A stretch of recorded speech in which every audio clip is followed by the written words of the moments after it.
Hey guys, Level Cap here. Today we're going to be taking a look at the AA tanks, the anti-aircraft tanks available in Battlefield 4. Now, first in the BF4 beta, we didn't have access to these vehicles, and then came Obliteration game mode, and they gave us AA tanks. Now, we have the Chinese anti-aircraft tank and the American aircraft tank, anti-aircraft tank, and they operate slightly differently in terms of how they drive. Now the American one has wheels, so you can't rotate in place, but you can move a little bit faster.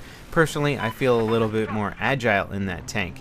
The Chinese tank has treads, and although it can also go in water just like the American tank, they're both amphibious vehicles, it can rotate in place, but it seems a little bit slower, a little bit more sluggish. In terms of screen visibility, the Chinese anti-aircraft tank has two large anti-aircraft cannons on either side of the screen, which could potentially obstruct your vision a little bit as long as you're looking around a lot and quickly. It shouldn't be too much of a hassle. The American one has a singular minigun, which you're going to see right here on the right side of the screen, which is far less obstructing in terms of your vision. So you have general better visibility in the American tank. Now, I assume the primary weapon is going to be identical across all factions, although they call it the 20mm Vulcan on both the Chinese tank and the American tank. I think only technically the American tank has a Vulcan cannon because it's a kind of a minigun style weapon here, and it does massive damage to both vehicles and infantry. As you can see, I had no problem taking that infantry out of the air there. So not only can you take down the helicopters, but you can take down the guys parachuting out of the helicopters if they open their chutes too high anyway. Now in the beta, we were very restricted with how we could customize our vehicles. I know there's going to be plenty of more vehicle customization options once the final game comes out. So as far as secondary weapons, the only option we had was anti-air missiles, and I have to say I didn't really use these much at all, simply because the primary weapon is so effective. And you'll see here I'm actually going to be sort of pecking away at this main battle tank with the primary weapon on the AA tank, because it just does so much freaking damage. As you can see, I'm just really dishing it out here. Now, in a one-on-one fight against the main battle tank, as long as you are facing your front towards the main battle tank to absorb as much of that excess damage as possible, I believe you can win a one-on-one fight with the main battle tank. I'm not sure if they're going to change that up for the final release, but I actually kind of like this feature. You don't feel quite as helpless against armor in an anti-air tank, and if you are a good driver, you can potentially outsmart them, outplay them. By default, your countermeasures are basically flares, which you can deploy, and they make a little bit of a tiny little bit of a smoke screen around you too. I believe the final one is actually going to have a smoke screen option, and these will break any incoming missile locks, which is very effective, especially on this map when there's a lot of missile lock potential.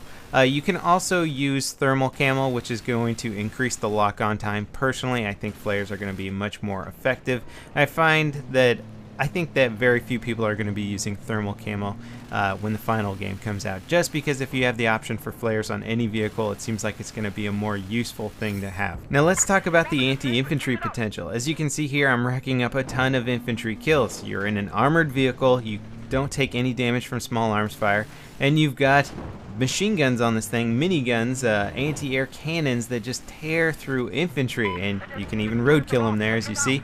But this thing is just such an effective anti-infantry weapon that it kind of reminds me of the early days of Battlefield 3, and essentially they ended up nerfing the AA tank, and it seems like it's really regained a lot of its ground since Battlefield 3, doing decent damage to armor, just tearing through anti-air or air vehicles, and doing great damage to infantry. Now, I know the vehicle balance philosophy in Battlefield 4 is rock, paper, scissors. One vehicle is supposed to kill another, that vehicle is supposed to be able to kill something else really well, and eventually it comes full circle, and everything's supposed to be good at killing one type of threat, really good at that specific kind of threat. But I feel like the AA tank is really good at killing infantry, really good at killing air, and it's decent at taking out armor as well. So it's got a little bit of everything going for it, and I find that we're probably going to run into some AA tank drivers that are just going to use this vehicle all the time, get incredibly good with it, and just be an unstoppable force against most threats that they run into. And just look at how fast these guns rip through that transport helicopter there. And then I turn on this battle tank over here, and I'm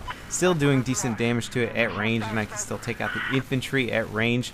You do have different optical options in terms of vehicle upgrades for this. You have the infrared night vision option, which does make it easier to spot infantry, but I'll be honest, I prefer the zoom option on here just for taking out targets at range. Since this vehicle is still so effective at range, it makes sense to have zoom.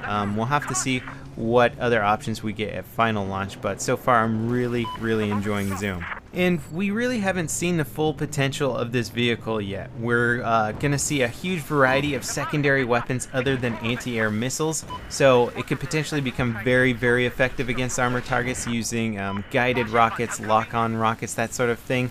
I'm really looking forward to seeing how well jets can counter anti-air tanks, or if the anti-air tank can counter the jet even better. In Battlefield 3, taking out an AA tank with a jet wasn't really that difficult. Sure, if you flew over it at the wrong time, you were screwed. But if you had them spotted, or somebody spotted them for you, you could take them out at range with relative ease, especially if you had a secondary jet pilot backing you up and helping you out. An AA tank was very easy to deal with. So we'll have to see how that is going to play out in Battlefield 4. Who knows, AA missiles might be much more effective in this for dealing with jets in Battlefield 4.